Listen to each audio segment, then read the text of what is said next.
Jacques Lemaquer, bonjour. Bonjour Françoise. Alors, vous êtes psychologue, thérapeute familial, formateur en thérapie familiale, mais vous êtes fondateur de la Gerbe en 1971, un lieu qui a vraiment marqué l'histoire de la santé mentale. Alors, vous êtes directeur de l'Institut de la famille et des systèmes humains, directeur à l'association Réseau et Famille que vous avez fondée à Montpellier. Vous avez été professeur à l'enseignement supérieur et social à Namur. Vous avez aussi été conseiller scientifique à l'école de criminologie de l'Université de Louvain et vous êtes toujours président de l'Association européenne de thérapie familiale. Alors, en fait, vous êtes avant tout psychologue. Pourquoi avoir choisi ce métier-là? Mais tout simplement parce que déjà adolescent, j'avais été très sensibilisé à la misère et aux problèmes que pouvaient vivre des familles plus pauvres euh, et aux problèmes d'enfance délinquante, quoi. Et donc j'avais pensé, en sortant de mes études secondaires, faire le droit et être juge des enfants ou juge de la jeunesse. Puis les circonstances familiales m'ont amené à suivre un autre chemin, qui était le chemin des assurances, hein. Ce métier m'a appris beaucoup de choses, mais quand même assez vite, j'ai repris des études et j'ai réorienté, je dirais, en fait après mon service militaire, j'ai réorienté mes études et ma formation vers un engagement plus sur le terrain de la psy, mais qui rejoignait cette même idée de travailler avec l'enfance délinquante et les familles défavorisées. Alors, vous entrez à Louvain, vous faites la psychologie à l'Université de Louvain, vous Oui. êtes passionné par ces études, vous avez des maîtres qui vous impressionnent, qui vous apprennent des choses, et à ce moment-là, vous sortez en 68. Et vous travaillez justement dans des IMP, les Instituts de protection de la jeunesse, et aussi dans une institution pour enfants déficients mentaux. Là, vous travaillez et puis, en fait, vous vous rendez compte que votre travail ne correspond pas aux belles idées que vous aviez en sortant de vos études. Vous en discutez avec une bande d'amis qui sont des éducateurs, des psys, des médecins. Vous réunissez souvent, vous parlez et vous avez tous le même mal-être ou malaise. Vous êtes inquiet et même révolté. Alors, qu'est-ce qui vous révoltait dans la situation de la psychiatrie et des institutions à ce moment-là? À l'époque, ou à ce moment-là, dans le contexte en tout cas de 1968, nous jugeons et nous vivons extrêmement mal la manière dont les institutions de placement reçoivent, je dirais, des patients ou des enfants qui sont en difficulté. Nous avons le sentiment, en tout cas, nous qui travaillons à l'intérieur des institutions, d'être instrumentalisé, à savoir que comme psychologue, nous sommes là pour entériner des décisions qui ont été prises, soit par la justice, soit effectivement par la psychiatrie ou par les médecins. Et c'est vrai que les enfants ou les personnes qui arrivent dans ces institutions à l'époque, y arrivent dans les pires des conditions, hein, que ce soit des tout jeunes enfants qui arrivent menottés, hein, que ça soit effectivement la police qui embarque des personnes malades mentales à l'hôpital.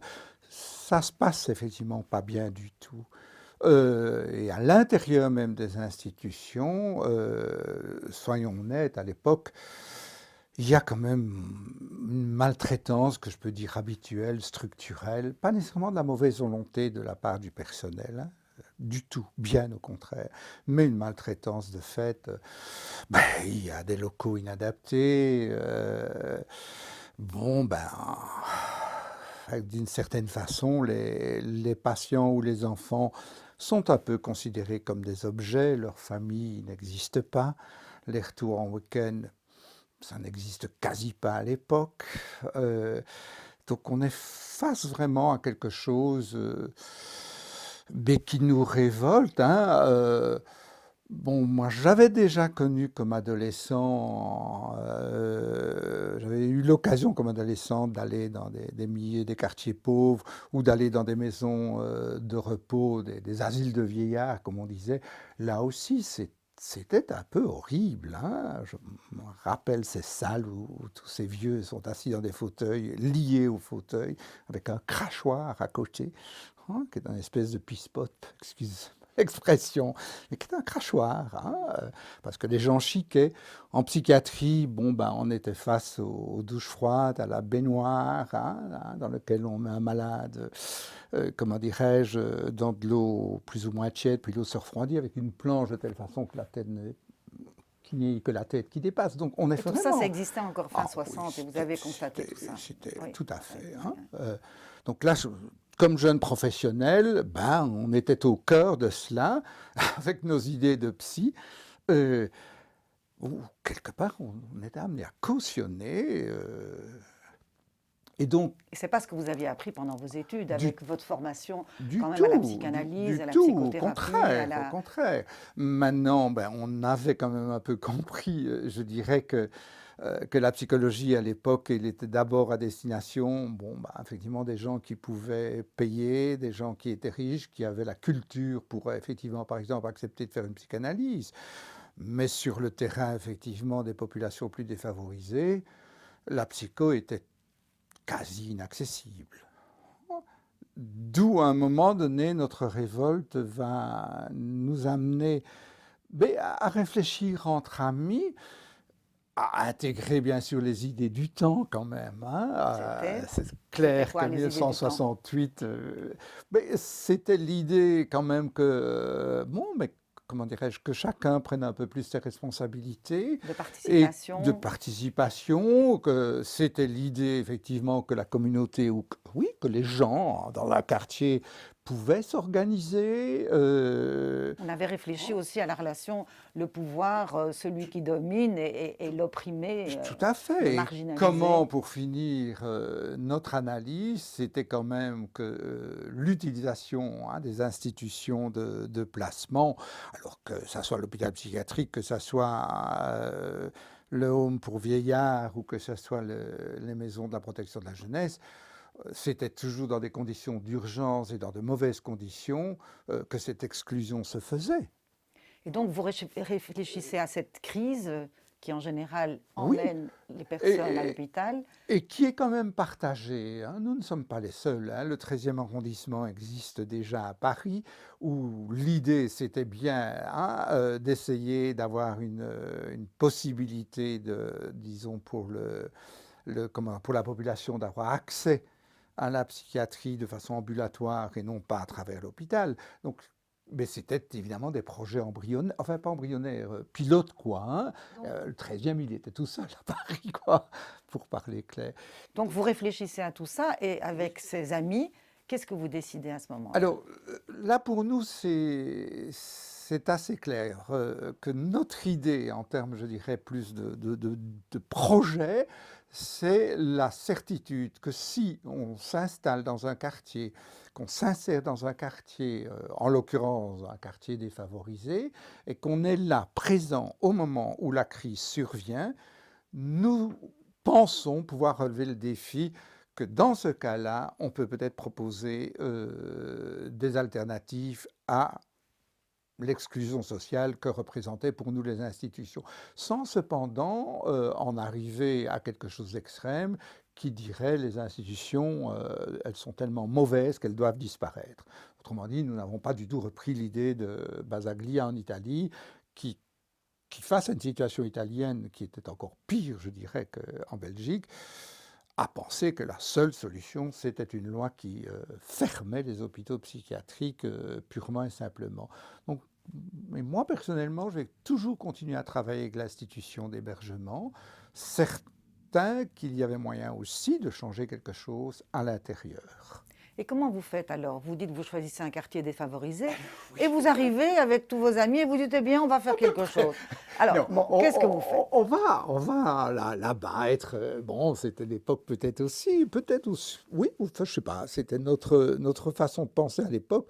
Nous avons pensé les choses, je dirais, de façon très progressive. Et pour, je dirais, progresser, hein, nous avons le groupe d'amis qui réfléchissait à d'abord décider de payer, de se cotiser pour créer un salaire que l'on a attribué, que l'on a donné à une de nos amies, Florence Rigaud, hein, qui est décédée aujourd'hui, mais qui a eu beaucoup d'importance et qui, pendant quelques mois, va habiter le quartier qu'on avait choisi et qu'on pensait être le quartier dans lequel on pourrait plus facilement relever le défi.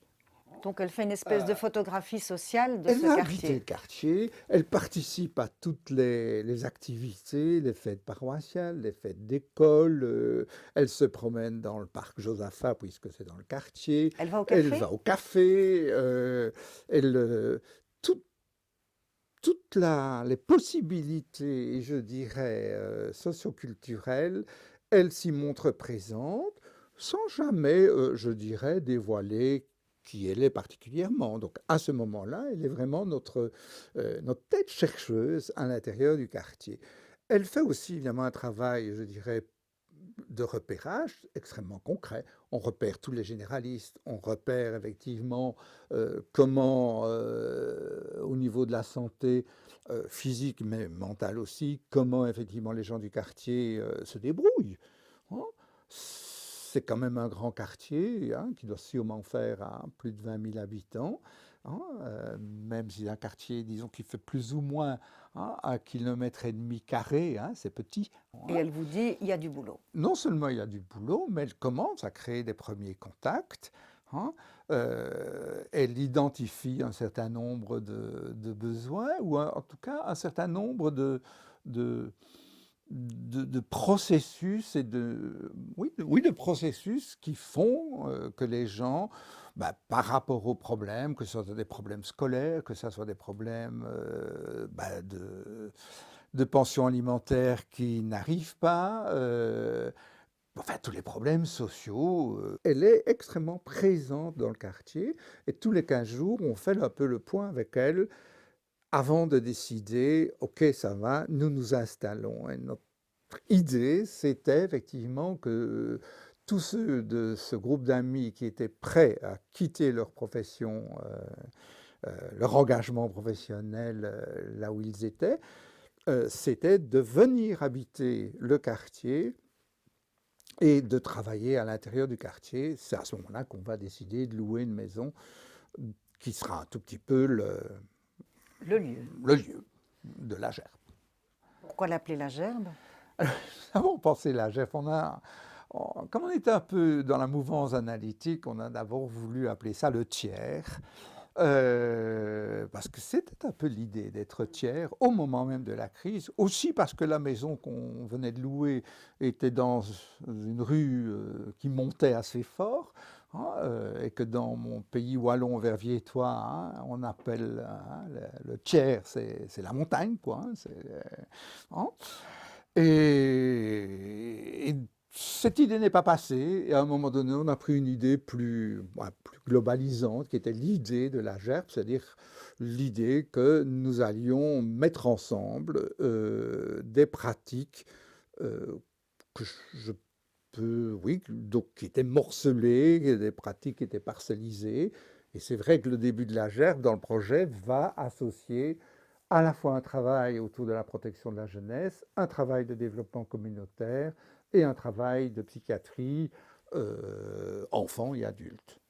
À ce moment-là, donc, vous dites prêt à quitter les jobs, Oui, vous vous engagez et est-ce que vous êtes payé alors pour ce que vous faites? alors là on Parce que, va excusez-moi, vous aviez donc des psychologues, des assistants assistants sociaux, sociaux, médecins, un médecin, éducateurs, oui. oui, grosso modo les professions assez traditionnelles des équipes pluridisciplinaires.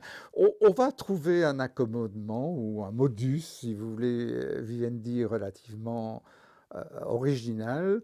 On va effectivement tout simplement dire que tant que la GERP n'a pas de réelle subvention, eh bien, la GERP ne peut pas être pour les fondateurs la source ou le pain, hein, enfin, ce qui permet de manger. Et donc, on va tous s'imposer d'avoir un mi-temps gagne-pain à l'heure de la GERP. Par la création donc de cette maison, qui est une vraie maison avec une salle à manger, une salle de bain, une cuisine, donc un lieu d'accueil. En fait, vous voulez faire deux choses, c'est éviter l'exclusion, donc répondre à la crise, et d'autre part, en faire une approche globalisante, dites-vous, ou sur différents champs. Alors comment pratiquement, dans quel type d'activité vous lancez-vous? On va vraiment, comment dirais-je, consacrer beaucoup de temps à être donc présent dans le quartier, hein, c'est-à-dire on va s'insérer non seulement parce qu'on habite, mais on va s'insérer dans toutes les activités du quartier. Mais alors très rapidement, bah, nous n'avons plus caché à ce moment-là que nous étions psychologues, assistants sociaux, médecins, et nous avons accepté de recevoir ou d'être interpellés lorsque les crises survenaient, hein. À ce moment-là, nous y avons répondu avec effectivement nos compétences, hein, plus psychologiques ou plus socio-psychologiques ou psychosociales si on veut, hein, y compris à un moment donné pouvoir donner des médicaments, prendre en thérapie, créer des groupes de thérapie, bon, bah, créer un atelier créatif pour les enfants. On a alors mis beaucoup de moyens, à la fois plus psychologiques et plus communautaires, pour répondre aux problèmes qui nous étaient amenés, si je peux parler comme ça. Et alors à ce moment-là, évidemment, votre spécialité ou votre travail était reconnu dans différents projets et Tout à fait. vous étiez payé. Mais donc je voudrais revenir à cette notion de Payer, ça crise. prendra quand même un certain temps, hein, parce que disons que c'est en juillet 1960 65, 75, 75, que l'arrêté royal sur les centres de santé mentale va amener des salaires un peu plus fixes. Sinon, avant ça, c'était toujours à la vacation ou à la prestation que nous étions payés. C'est ça. Mais donc, c'est grâce à votre insertion dans le quartier que, pour finir, une personne dont le fils brusquement fait une crise, c'est que la gerbe existe et on vous Tout à l'envoie. fait. Que la police peut vous amener des personnes, que les médecins. Donc, tout ça, vous êtes reconnu comme un lieu d'accueil et, comme je disais tout à l'heure, d'éviter la crise. Oui, assez rapidement, dans le quartier, les gens, la police, les autres institutions, mais aussi le juge des enfants ou les juges des enfants, hein, les juges de la jeunesse, vont savoir qu'on existe, à la fois parce qu'ils nous connaissaient, puisqu'on avait beaucoup travaillé dans le domaine de la protection de la jeunesse ou de la psychiatrie. Mais c'est comme ça que spontanément, et par exemple, je reprends un petit exemple, bon, ben, c'est sûr que souvent le vendredi soir, si un juge se trouvait en difficulté avec une ado ou un ado du quartier, que quelque part il y avait l'idée de le placer, hein, parce que ça apparaissait nécessaire, comme il ne trouvait pas de place, il téléphonait à la GERP. Nous avons toujours répondu oui quand on était sollicité, même le soir, même, je dirais, la nuit, etc., sans avoir jamais de permanence, mais on a toujours effectivement réagi. À ce moment-là, vous dites on travaillait avec sa famille. Ça veut donc dire que vous aviez une approche déjà de thérapie familiale par rapport à ces cas qui se présentaient. Quand nous faisons les premiers textes qui créent la GERP, nous sommes déjà influencés par un des fondateurs, mais qui travaille au Québec, qui s'appelle Jean-Marc Guilherme, qui est français, et qui nous ouvre, je dirais, à tout ce qui se passe au Québec, à savoir la création des centres locaux de services communautaires, qui sont des centres dans lesquels on travaille au niveau communautaire, dire on essaye de mobiliser les gens d'un quartier et avec les familles. Et nous avons donc à ce moment-là énormément de textes et nous avons, grâce à la traduction des Québécois, accès au fondateur de la thérapie familiale aux États-Unis. Parallèlement, on avait un accès du même genre à travers Pierre Fontaine à l'UCL, qui lui traduisait aussi des textes de Minouchine. Donc les deux choses ont un peu convergé pour que très rapidement, pratiquement dès la fin de l'année 1971, on va d'ailleurs racheter un médecin belge qui avait travaillé au Québec, mais le premier magnétoscope, la première caméra, et nous allons commencer à filmer nos interventions et énormément utiliser la vidéo. Donc en fait, on peut dire que pour répondre aux besoins qui se font sentir dans le quartier, vous êtes toujours à la recherche d'une pratique qui est fondée sur un aspect plus théorique. Vous avez parlé du Québec, donc de la thérapie familiale que vous pratiquez, et vous commencez donc à utiliser cette caméra. Vous le faites à la Gerbe ou bien vous le faites aussi dans d'autres endroits? À la fois à la GERP et à la fois dans d'autres endroits. Mais si je refais un lien plus théorique, nous avions, et moi particulièrement, nous avions été extrêmement marqués par nos formations, et disons-le clairement, par Jacques Scott, professeur à Louvain, par Alphonse de Wallens, par Antoine Vergotte. Je prends d'abord cela, qui nous avait quand même beaucoup initiés, hein, à la phénoménologie. Et dans la phénoménologie, je vais reprendre une idée essentielle qui était l'idée de rencontre. Et l'idée qu'on ne peut pas, dans nos métiers, je dirais, ou dans la relation parent-enfant, ou dans nos métiers psychologues et clients, on ne peut pas distinguer ce qui vient de l'un et ce qui vient de l'autre. Donc, il y avait cette idée de travailler toujours quelque chose de la globalité du tout, hein, où nous ne pouvions pas, à nos yeux, être des observateurs extérieurs qui regardaient, je dirais, des clients, comme l'hôpital le faisait. Donc nous avions profondément l'idée qu'on ne pouvait pas objectiver les gens et que les objectiver, c'était les détruire. Et donc on va créer, grâce entre autres à la vidéo, mais à des tas d'autres façons de fonctionner, je dirais, des occasions de rencontres où les personnes sont valorisées, allez, donc on reconnaît les compétences. Alors si je prends la vidéo plus comment, subversive que nous avons utilisée, eh bien, on s'est mis à filmer un peu comme on le fait aujourd'hui, des témoignages. Des témoignages de qui? Ben, de personnes qui sortaient d'hôpitaux psychiatriques, d'enfants, hein, qui évidemment avaient connu les institutions, comment dirais-je, de protection de la jeunesse. Et avec ces bandes vidéo, on proposait effectivement à ces personnes eh bien, de transmettre leurs témoignages dans leur lieu de vie. Et très souvent, dans un quartier comme ça, c'est les cafés. Donc nous avons été beaucoup présenter des bandes vidéo où c'était la personne elle-même qui proposait sa bande vidéo, qui racontait ce qu'elle avait vécu en psychiatrie, d'où des débats, hein, autour de la psychiatrie. Mais j'ai eu avec des adolescents des débats sur la police, des débats sur l'immigration.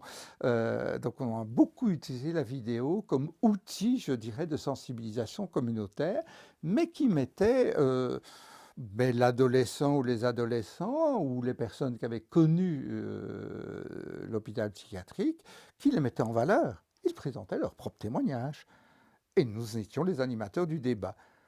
Ce qui a entraîné à un moment donné, bon, je dirais un tout petit peu le questionnement, hein, d'un hôpital comme celui du quartier, ben, petit cas pour ne pas, hein, cacher le nom. Et c'est vrai que nos relations avec l'hôpital ont été parfois conflictuelles, mais toujours de bonne aloi, au point qu'à un moment donné, bon, ben, l'idée de permettre à ces personnes anciennes psychiatrisées d'aller présenter les bandes vidéo témoignages de ce qu'elles avaient vécu et qu'elles racontent après coup. Donc c'est évidemment une reconstruction, d'aller le présenter dans les salles où elles avaient vécu, a pour finir été accepté, oh bien sûr de façon ponctuelle, hein, pas tous les jours. Et s'est installé des collaborations où moi je pense quand même que c'était très créatif, même si quelque part nous considérions que l'hôpital, nous comme centre de santé mentale, on considérait que l'hôpital restait un lieu d'exclusion pour un certain nombre de situations. Et en fait, vous avez remarqué aussi que ces bandes vidéo, par rapport au personnel de l'hôpital et aux médecins, au fond, étaient un retour. Vous faisiez presque de la formation, à contrario, de ce On peut qu'ils avaient dire fait. ça. Ce qui était très important. Et on peut dire aussi, vous participez quand même, c'était une époque, il y avait par exemple le GIA, groupe d'information asile, et donc il faisait aussi un travail de sensibilisation avec Tout à fait. On a été les très patients. proche de tous ces mouvements comme le GIA, où effectivement comment dirais-je, les, les personnes qui en Belgique, bon, étaient proches de ce qu'on appelle l'antipsychiatrie, hein. Et alors il y a aussi une autre grande rencontre qui est importante dans l'évolution de la gerbe, c'est la rencontre avec, je dirais, la systémique, c'est-à-dire à ce moment-là, c'est le docteur Mouni El-Kaïm qui revient des États-Unis et qui propose une pratique, je dirais, encore plus élargie et qui correspondait au fond un petit peu à ce que vous faisiez dans votre quartier. Tout à fait. Donc on avait commencé à travailler en utilisant, je dirais, les grands concepts de la théorie des systèmes, hein, à travers nos lectures, à travers effectivement notre pratique, hein. Mais c'est vrai que nous n'avions pas, nous, eu personnellement l'occasion de rencontrer je dirais, les fondateurs ou les fers de lance de la thérapie familiale qui vivaient aux États-Unis. Et c'est vrai que lorsque Mouni El-Kaïm revient, hein, comme tout jeune psychiatre en Belgique en septembre 1974, ben, grâce à un ami commun qui s'appelle Michel Gradoche, que hein, beaucoup connaissent ici en Belgique, hein, eh bien, il va accepter de venir travailler dans le quartier avec nous et nous apporter, bon, je dirais à la fois trois choses, quoi. Sa personnalité, sa richesse, allez, son, Son pouvoir de son conviction, pouvoir de d'enthousiasme. conviction, d'enthousiasme, etc. Il va nous apporter bon, ben cette relation plus directe avec les gens qui l'ont formé aux États-Unis, qui sont Minuchin, Lee, Donald Block, Lee, Carlos Lusky, etc. Et donc c'est vrai qu'à ce moment-là, nous allons avoir une espèce comment dirais-je, j'allais dire de prise directe ou une relation plus directe avec toutes ces personnes, euh, que nous allons, grâce à Mouni et grâce à ces relations, inviter ici en Belgique. Hein, et dans les 10 ans qui suivent, on va organiser de très grands congrès. L'Institut va se créer, on va organiser des conférences dans lesquelles effectivement ces personnes vont pouvoir venir en Belgique nous dire un peu allez, comment dirais-je, en vrai, hein, ce qu'a été la thérapie familiale aux États-Unis. Ça, c'est la deuxième chose que je crois importante dans l'arrivée de Mouni à la GERP. Une troisième, c'est que Mouni avait rencontré aux États-Unis des Européens qui étaient, je dirais, un peu soucieux hein, mais comment est-ce que la psychiatrie pouvait évoluer hein, autant déjà dans mes études, hein, Jacques Scott se demandait bon, comment avoir une psychiatrie plus humaine, hein, qui va appeler d'ailleurs anthropopsychiatrie par après, mais qui est très liée hein, à la psychiatrie phénoménologique, à Biswanger, à Maldiné, à Merleau-Ponty, etc. Et Mouni va, par ces relations-là, nous mettre en contact de nouveau de façon assez directe avec Basaglia, avec effectivement Félix Gattari, avec Luigi Cancrini en Italie, toutes des personnes qui s'interrogent sur, je dirais, comment faire évoluer la psychiatrie, avec l'aspect critique du moment, une critique quand même assez violente, qui était l'antipsychiatrie, initiée par Cooper et Lenk en Angleterre, repris par un certain nombre de gens en Europe. Ça va nous amener, c'était une des propositions de Mouni, ben, pratiquement dès le début de notre collaboration, c'était de faire un congrès. Faisons un grand Un grand rassemblement. rassemblement autour de cette question essentielle qui était extrêmement importante en janvier 1975, extrêmement importante pour la Belgique, puisque la Belgique s'interrogeait autour de la santé mentale. Est-ce qu'on va suivre les idées de Basaglia en mettant vraiment les hôpitaux psychiatriques en question, ou va-t-on effectivement aller dans le sens des Français qui proposaient plutôt que les hôpitaux psychiatriques créent des antennes dans les quartiers pour que la psychiatrie soit accessible et soit ambulatoire et non plus asilaire. Ce débat va être un débat extrêmement important, où la Belgique va alors être géniale, puisqu'elle va faire un arrêté qui crée les centres de santé mentale avec l'idée que les pouvoirs organisateurs de ceux-ci ne peuvent pas être les hôpitaux. Donc on va en Belgique créer un compromis entre, je dirais, la position italienne et la position française. En fait, votre expérience de la gerbe a secoué le cocotier, on peut Oh, tout dire. à fait. Je me rappelle très bien que quand je suis venue vous voir en tant que journaliste à l'RTBF et on est venu voir cette expérience de quartier, c'était tout à fait spectaculaire. Et tout le monde s'interrogeait parce que, comme vous le dites, même les pouvoirs étaient un petit peu inquiets de cette situation. Ils se disaient bien que ça ne pouvait pas continuer, comme on dit. Alors, vous étiez aussi dans la mouvance de la thérapie institutionnelle, dire l'institution peut être thérapeutique, Tout à fait.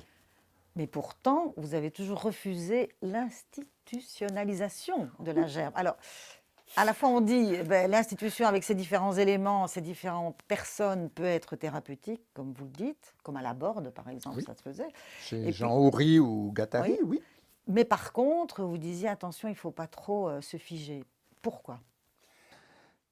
Nous avions le sentiment, dans la mouvance de 68, que le fait de recevoir des subventions de l'État, même si au début ces subventions nous étaient accordées pour la richesse de notre projet pilote, que dans le temps, les subventions ont progressivement un effet, comment dirais-je, pervers, appelons ça comme ça, c'est-à-dire, bon, ben, puisque c'est les payeurs, ils exigent à un moment donné un certain nombre de choses. Je peux te donner, je peux te donner un exemple extrêmement intéressant. Comme centre de santé mentale, nous avons été amenés à remplir des dossiers statistiques. Hein. Ce dossier était conçu, hein, où effectivement la première question c'était d'identifier le patient, hein, puis d'identifier le diagnostic. Et puis après, effectivement, il y avait d'autres questions, etc. Bien, là, nous avons effectivement milité beaucoup pour que le ministère change, et on a gagné, même si aujourd'hui c'est revenu, comment dirais-je, à l'ancien modèle. On a gagné en exigeant et en obtenant que la première question soit hein, bon, ben, le centre de santé a reçu une problématique de ceci ou de cela. Okay, donc on n'excluait pas quelque chose de l'idée diagnostique, mais de façon beaucoup plus générale, sous le mot problématique, concernant autant de personnes. C'est un changement radical de la manière de concevoir un dossier. Hein. Autrement dit, on ne focalise plus la chose sur le patient et sur le diagnostic, mais sur un ensemble, une famille, à la limite une école, un groupe d'adolescents, etc., qui étaient pris dans une problématique, par exemple, effectivement, comment dirais-je, de tentative de suicide, ou une problématique de drogue, ou une problématique d'actes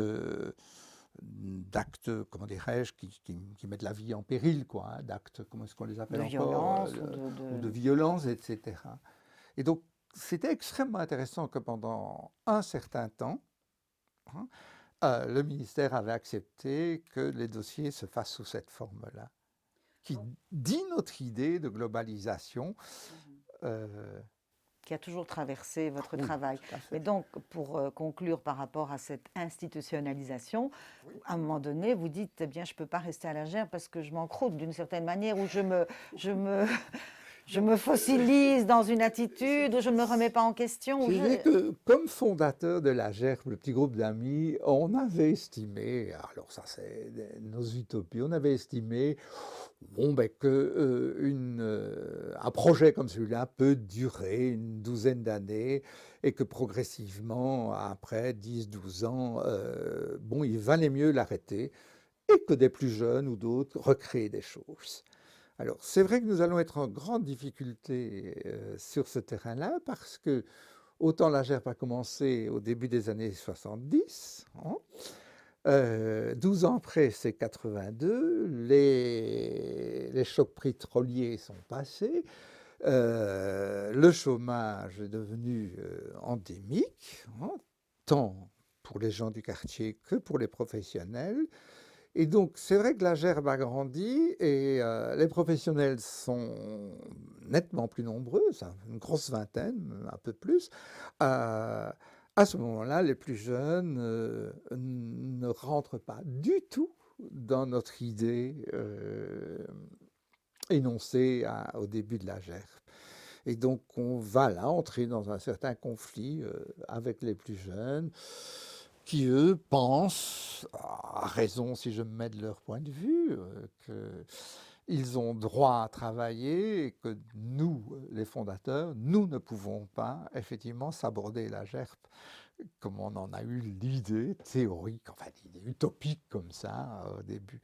C'est vrai qu'à cette époque-là, ben, pratiquement tous les fondateurs vont, comment dirais-je, quitter la GERP, ben, chacun se resituant dans ce qui l'intéresse, quoi. Alors, par rapport à justement cette expérience que vous avez vécue, vous avez continué à travailler comme thérapeute familial. Cette approche systémique a toujours nourri votre travail. Est-ce qu'on peut dire aujourd'hui que dans le cadre d'une politique de santé mentale, ces disciplines-là ont fait leur chemin, ont apporté de l'amélioration? Comment jugez-vous cet état de santé mentale de manière assez large, pas uniquement à l'hôpital psychiatrique? Oui, enfin, je fais peut-être un petit rétroacte. C'est que non seulement on a été une équipe qui avons beaucoup consacré de temps à la recherche, à l'aspect théorique, mais très vite, moi et d'autres, nous avons été invités à présenter, à aller débattre de l'expérience pilote, et ça dès les années 70, je pense, entre autres au centre de formation de l'éducation surveillée à Paris, à Vaucresson, et dans beaucoup d'endroits. Donc il y a aussi cet aspect formation et cet aspect partage, échange, qui va être extrêmement important. Donc soucieux aussi d'une transmission, d'une certaine pratique, d'un certain savoir. Et à ce moment-là, vous arrivez à, je dirais, inventer une technique dans cette thérapie Oui, familiale, alors à qui est donc le l'intérieur, génogramme paysager. oui, à Alors, dites-nous ce que l'intérieur de c'est. ce travail de formation et en lien avec ce qu'on avait fait quand même à la gerbe avec les familles, je vais développer un outil un peu particulier pour travailler sur l'histoire familiale des personnes, ce que, avec Chantal Neve, nous allons appeler le génogramme paysager. L'idée, elle était toute simple, hein. L'idée de génogramme, c'est-à-dire d'aspect généalogique, c'est-à-dire l'idée qu'il se passe des choses de génération en génération, avait été développée, nous en étions, enfin moi j'en étais très, très imprégné, par Zondi, qui est donc un des professeurs de psychiatrie Suisse? que Louvain a longuement comment, permis de s'exprimer et qui nous a formés. Et personnellement, j'étais touché par le fait que faire un travail de génogramme au début d'une thérapie, au début d'un travail avec un groupe, amenait de l'information, mais coupait les émotions. Et donc, à un moment donné, j'ai un peu changé la façon de faire en proposant plutôt quelque chose qui s'inspire de la Gestalt, hein, c'est-à-dire qu'est-ce que vous voulez dire aujourd'hui sur un grand papier avec des marqueurs ou des feutres? Qu'est-ce que vous voulez dire aujourd'hui de vous et de votre histoire familiale? Et donc je suis arrivé alors à un outil extrêmement intéressant sur le travail émotionnel. Parce que dans cette façon de faire beaucoup plus libre, et là je rejoins Zondi, les personnes sont invitées à choisir ce qu'elles veulent dire d'elles-mêmes et de leur histoire familiale. Et Zondi m'avait beaucoup effectivement marqué dans la puissance, je dirais, qu'avait pour lui l'idée du choix pulsionnel, dirait Zondi, hein, on ne choisit pas n'importe comment sa profession, on ne choisit pas n'importe comment son conjoint, etc., etc. Donc ici, le génogramme paysager a mis en avant ces possibilités de choix. Alors pourquoi paysager? Parce que l'expérience nous a montré que la plupart des personnes à qui on demande cet exercice, eh bien, utilisent des choses du paysage, des objets du paysage, des arbres, des fleurs, des maisons, des petits bonshommes, la mer, la montagne. Et donc le mot paysager s'est accolé pour définir cette façon de faire à partir, au fond, de la réalisation euh, mais de ceux à qui on a proposé cet exercice. Donc c'est une espèce d'aboutissement de votre vie de thérapeute. Alors je voudrais encore, pour terminer, quand vous dites toujours non, nous ne sommes pas des antipsychiatres, mais qu'est-ce que ce mouvement vous a apporté, ou la rencontre avec les grands ténors, comme vous dites, émotionnellement, intellectuellement, et comment cela vous permet-il de juger la situation aujourd'hui? Oui. Vaste question. Oui, vaste question, en tout cas question un peu difficile. C'est absolument... Il y a toute une émotion chez moi quand même. Hein. C'est que jamais, en sortant de mes études, je n'aurais pensé un instant devenir proche de David Cooper ou proche de Basaglia, proche de Cancrini, etc. Pour moi, ces gens, c'était d'abord des bouquins, soyons honnêtes. Et j'ai... Enfin, oui, c'est plein d'émotions de me rappeler la manière, pour finir, où ma vie professionnelle m'a amené à être en contact direct avec eux. Je dirais même à certains moments donnés de vivre quelque chose bon, de très amical Et intense. très intense même. Donc on va se sentir effectivement très porté par ces personnes. Je peux rajouter d'autres personnes plus discrètes, comme Raymond Charles, comme j'ai oublié son prénom, de Beust, Le professeur de Beust à oui, Louvain, à Louvain, criminologue. qui ont été véritablement bon, mais des soutiens explicites du projet de la Gerbe. Un type comme Raymond Charles, devenu procureur général, va développer avec nous l'idée, je dirais aujourd'hui inacceptable, mais à l'époque tout à fait acceptable, que pour faire un travail comme celui de la GERP, il faut des zones franches, c'est-à-dire des zones où l'idée de tolérance zéro n'est vraiment pas d'application, mais bien au contraire, d'accepter qu'à un moment donné, des jeunes nous disent qu'ils ont fait des délits ou des infractions et que nous ne soyons pas obligés de suite en référer à la police, mais de travailler à partir du moment du problème qui se pose. La même chose, hein, on a énormément travaillé dans les écoles ou dans des institutions de protection ou à l'hôpital. Est-ce que vraiment on doit demander à la police de venir régler tous les problèmes qui se jouent à l'intérieur d'une institution? Aujourd'hui, la réponse est claire, c'est oui. Hein? On dit aux écoles, dès que deux gosses se bagarrent, vous appelez les flics. Ça n'a jamais été notre idée. Et le procureur général ne partageait pas du tout cette idée-là, avec l'idée de zone franche. La même chose, je dirais, sur le terrain aujourd'hui de la psychiatrie, c'est que j'ai quand même nettement l'impression que aujourd'hui, le climat sécuritaire peut être effectivement, oui, un manque peut-être d'autonomie des jeunes professionnels, mais l'idée de prendre ses responsabilités, même à l'encontre, je dirais, des règlements ou parfois de ce que je peux appeler des lois, eh bien cette idée, elle n'est plus évidente.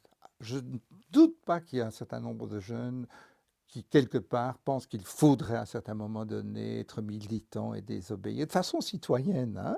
À l'époque, bon, c'est un peu ça. Nous n'avons jamais hésité comment dirais-je, à prendre des responsabilités qui allaient à l'encontre, je dirais, des lois ou des règlements. Pas de principe de précaution. Non, du tout.